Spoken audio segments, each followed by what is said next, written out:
बिहार जो है सहमा हुआ है। लगातार अपराधी जो है घटना को अंजाम दे रहे हैं और यहाँ मुख्यमंत्री अचेत अवस्था में है। पुलिस प्रशासन जो है, कल इनके एडीजी का बयान आता है कि मानसून में अपराध जो है बढ़ता है। यानी इतना बचकाना बयान है ये कि पलड़ा झाड़ रहे हैं, यानी कि इनसे अपराध कंट्रोल नहीं होता।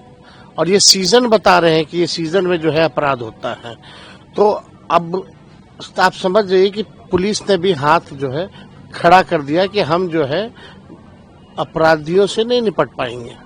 हम जो है मानसून चल रहा है इसलिए अपराध बढ़ जाता है तो हम कुछ नहीं कर सकते। ये पुलिस का बयान है। और जो सम्राट चौधरी और जो दो मुख्यमंत्री हैं विजय सिन्हा, ये लोग बोलते हैं घर में घुस के मारेंगे, पटाल से ढूंढेंगे। यहाँ लॉयर्स की हत्या हो रही है, डॉक्टर्स की हत्या हो रही है, इंजीनियर्स की हत्या हो रही है, नेताओं की हत्या हो रही है, पुलिस के लोगों की हत्या हो रही है, व्यावसायिकों की हत्या हो रही है, घर में घुस के गोली मारी जा रही है, दफ्तर में घुस के गोली मारी जा रही है, अस्पताल में घुस के गोली मारी जा रही है, दुकानों में घुस करके गोली मारी जा रही है। लोग तो अपराधी तो सड़क पे हैं। ये पताल में कहाँ जा रहे ढूंढने भाई? तो हमने तो पहले भी कहा, इन लोगों ने एनडीए के आने के बाद जो है लॉ एंड ऑर्डर का क्रिमिनल डिसऑर्डर हो चुका है। अपराधी विजय हो चुके हैं और सम्राट हो चुके हैं। यही हकीकत है। इन लोगों से जंगल राज वाले जो चिल्ला करके जंगल राज का ढिढोरा पीटते हैं। प्रधानमंत्री आ रहे हैं, कल फिर जंगल राज की बात करेंगे। जरा ये है असली में जंगल राज। झूठा प्रचार करने वाले पहले अपने गिरबान में झांक करके देखें कि इनके शासनकाल में क्या हो रहा है। कोई सुरक्षित नहीं, बच्चियों के साथ रेप हो रहा है, किडनैपिंग हो रही है, रंगदारी मांगी जा रही है। कोई बचा है यहाँ? नहीं, दुखद दुर्भाग्यपूर्ण है। कोई भी व्यक्ति है, किसी की भी हत्या का अधिकार किसी को नहीं मिला है। और अस्पताल के अंदर जब उसकी सिक्योरिटी और सुरक्षा व्यवस्था है, फिर इस तरह की घटना बहुत ही दुर्भाग्यपूर्ण है। और इसकी पूरी जांच तहकीकात होगी और कोई बचेगा नहीं अपराधी। सरकार संकल्पित है। बिहार के मुख्यमंत्री जी कह चुके हैं कि पाताल से भी ढूंढ के अपराधी को ठोकेंगे, अपराधी को पकड़ के लाएंगे, जो भाषा समझेगा वो भाषा समझाएंगे।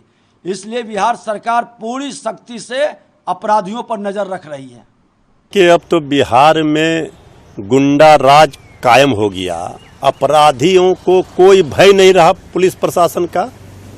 जब सत्ता संरक्षित अपराध, इसी को कहते हैं कि अपराधियों का किस तरह मनोबल बढ़ा हुआ है। तेजस्वी यादव जी लगातार सरकार को आईना दिखा रहे हैं, सरकार से सवाल पूछ रहे हैं। क्राइम आउट ऑफ कंट्रोल हो गया। आदरणीय मुख्यमंत्री नीतीश कुमार जी, सरकार बिहार की चुप है, कानों में जूं नहीं रेंग रहा है। लोग अब इतना मनोबल अपराधियों का देखिए कि पटना में जहां से सरकार जहां बैठी है, जहां पुलिस मुख्यालय है, वहां से 500 मीटर भी दूर नहीं होगा, 100 मीटर की दूरी पर अस्पताल, इतने बड़े अस्पताल में घुसकर गोली मारी जा रही है। ये बिहार में हो क्या रहा? अब तो कोई सुरक्षित नहीं रहा। अब हर लोग भय और आतंक के साए में जी रहे हैं। यहाँ सरकार नाम की कोई चीज नहीं बची। लॉ एंड ऑर्डर, कानून व्यवस्था चौपट कर दिया। गुंडा राज, अपराधी राज कायम हो गया। कल आदरणीय प्रधानमंत्री जी चंपारण बिहार आ रहे हैं। बताएं इसे किस राय दी जाए, क्या कहा जाए इसे? आदरणीय प्रधानमंत्री जी के मुख से कल बिहार की जनता सुनना चाहती है कि आखिर ये अपराधियों का तांडव हो रहा है, सरकार कहाँ सोई है। पारस अस्पताल निजी अस्पताल है, उसके भी सुरक्षा कर्मी हैं और सीसीटीवी कैमरा है। अब पुलिस अभिरक्षा में उनका इलाज चल रहा था। विभिन्न मामलों के अभियुक्त है जो जानकारी मिल रही है। अब इस संबंध में अद्यतन तो प्रशासन ही जानकारी दे पाएगा, लेकिन महत्वपूर्ण विषय यह है कि पुलिस अभिरक्षा में रहते हुए और पारस अस्पताल का निजी अस्पताल है जिसका अपना सिक्योरिटी गार्ड होता है, अपना सीसीटीवी फुटेज है। तो इन तमाम तथ्यों का पुलिस अवलोकन कर रही है, तो जो विधि सम्मत कार्रवाई सुनिश्चित होगा। यह खबर नहीं है कि जो ब्लाइंड केस है, किसी का नाम नहीं रहता है, पुलिस उसका भी उद्भेदन करके निकाल देती है। कितना हाय तौबा मचाया गया जो पटना सिटी इलाके में हुआ। किस कारण से घटना हुई, इसके बाद तो लोगों की जुबान कैद हो गई। क्या क्या प्रचार किया गया था दुल्हिन बाजार की घटना के बारे में। दिन के 4 सवा 4 बजे बागीचा में यह काम हुआ था। ऐसा नहीं कि लोगों ने नहीं देखा होगा, लेकिन नाम भी देना नहीं चाहते थे, लेकिन पुलिस अपराधी तक पहुंच गई। तो यह पुलिसिया प्रणाली होता है कि अगर आप अज्ञात है, ब्लाइंड केस है, तो पुलिस की ड्यूटी है अपराधी को खोज निकालना।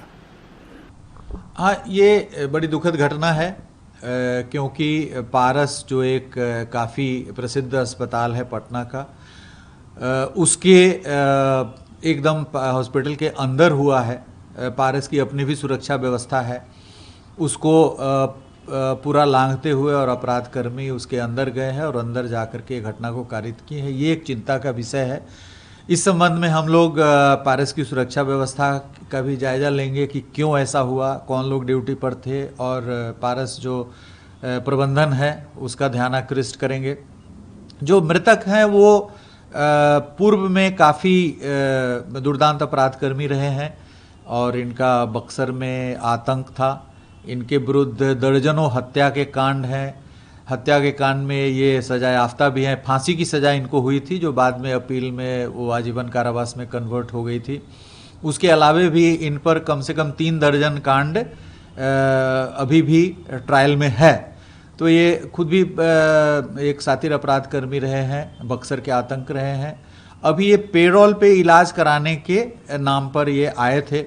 इसकी भी जांच की जाएगी कि वास्तव में इलाज इनका कुछ होना था या इलाज का बहाना बना करके अपने किसी गतिविधि को अंजाम देने के लिए आए थे।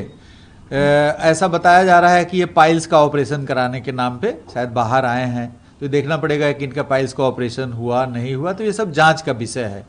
ऐसा पता चल रहा है कि कुछ विवादित जमीन पर जो कुछ दूसरे लोग भी उसको लेने के लिए उद्यत थे, और जो मृतक हैं ये भी कुछ जमीन के कारोबार में हाल के दिनों में अपराध जब संसीमित हो गए हैं, आजीवन कारावास कन्विक्ट हो गए हैं, उसके बाद इनके समर्थक ये स्वयं जमीन के धंधे में भी हैं। उसका भी पता लगाया जा रहा था कि कौन सा जमीन है।